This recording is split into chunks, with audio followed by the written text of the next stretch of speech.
Okay, so we're going to get started. My name is Bob. I'm a compulsive overeater. I'm an alcoholic, and I want people to like me. And my problem is Bob. Anyway, so we started out talking just before. The name of the meeting and the idea is spiritual bread. That's the topic, spiritual bread. So right away, usually from the topic, it's just like you could have a book called New Pair of Glasses or you could tell right away. We're talking about spiritual bread here. This is a type of bread, because a lot of times I focus on the food.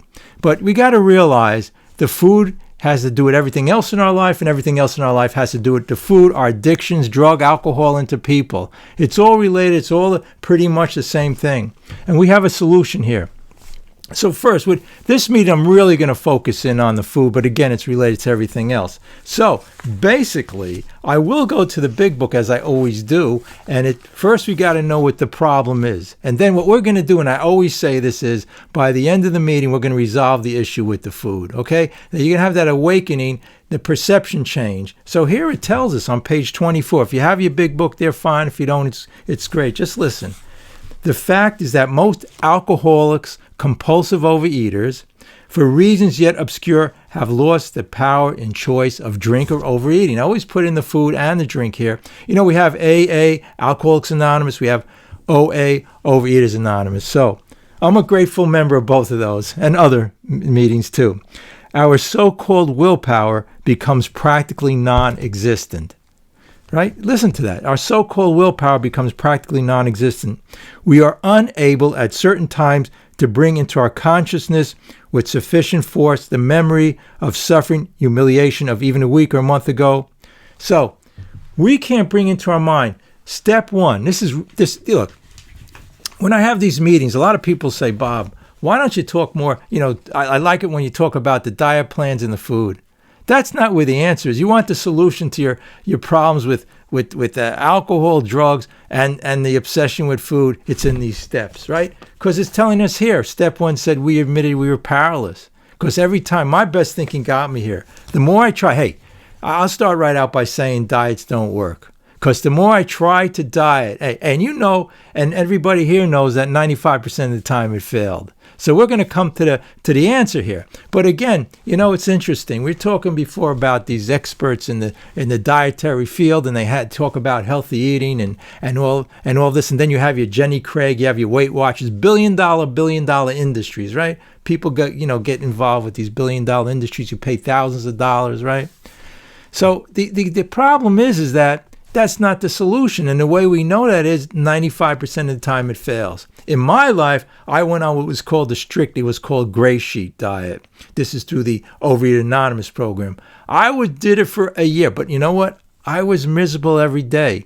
And that day comes when, you just can't do it anymore. We say to people, when I'm in AA, if people come in and they're really miserable, then they don't want to work these steps and get that step 12, that spiritual awakening, and feel happy, joyous, and free, we say to them, you might as well go out and drink, right? You're so miserable, you can end up, drinking anywhere, what they call the jumping off point, where life just isn't worth living anymore. But we have a way, we have a solution. We're going to get it right. Hey, we're going to get it right here, right now. So if you listen in, you're going to hear it. And it goes on to say on page 24, in the big book, in page 24, and there is a solution. Again, I always say, why do they call it this chapter, There is a Solution? Think about it, right? Why is this called There is a Solution?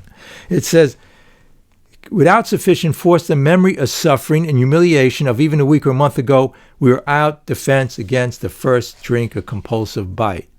So no matter how much we tried, no matter how much we did it, we couldn't get the willpower to do it. And I'm going to say again, this is related to everything.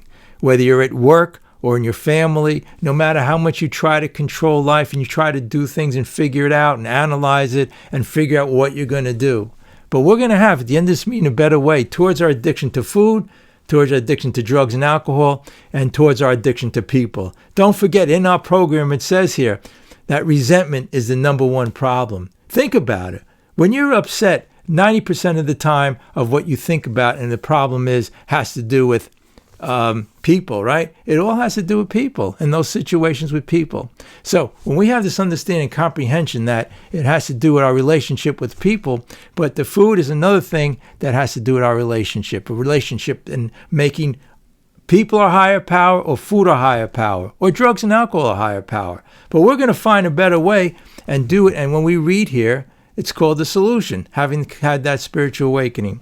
So it says here, the fact is this, that most alcoholics, for reasons of yet obscured, have lost the power of choice and drink, the so-called willpower. So again, it's describing on page 24 what the problem is. I just wanted to review that so we understand that we can't do it, no matter how hard we try, no matter what we do.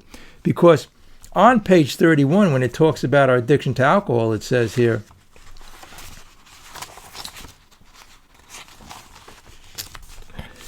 it says, some of the methods we have tried, drinking beer only, limiting the number of drinks, never drinking alone, never drinking in the morning, drinking only at home, only having drinking, never drinking in the house, whatever it is. It goes on and on, swearing off forever, right? It goes on to say taking more physical exercise, reading inspirational books. That is a great one, right? How many self-help, how many diet books did I have? How many things did I watch about diets, in the internet or whatever it was, in books and tons of books and shelves full of them, but to no avail. It didn't work.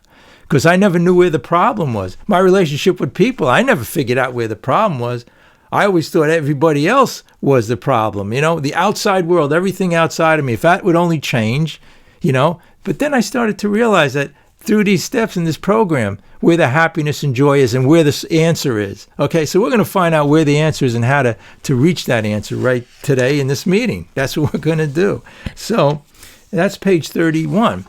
So anyway, when we read here, we see here that they're talking about the problem. And then to get into the solution, first of all, it starts all the way back on the doctor's opinion. Okay, the doctor's opinion on page, XXVII,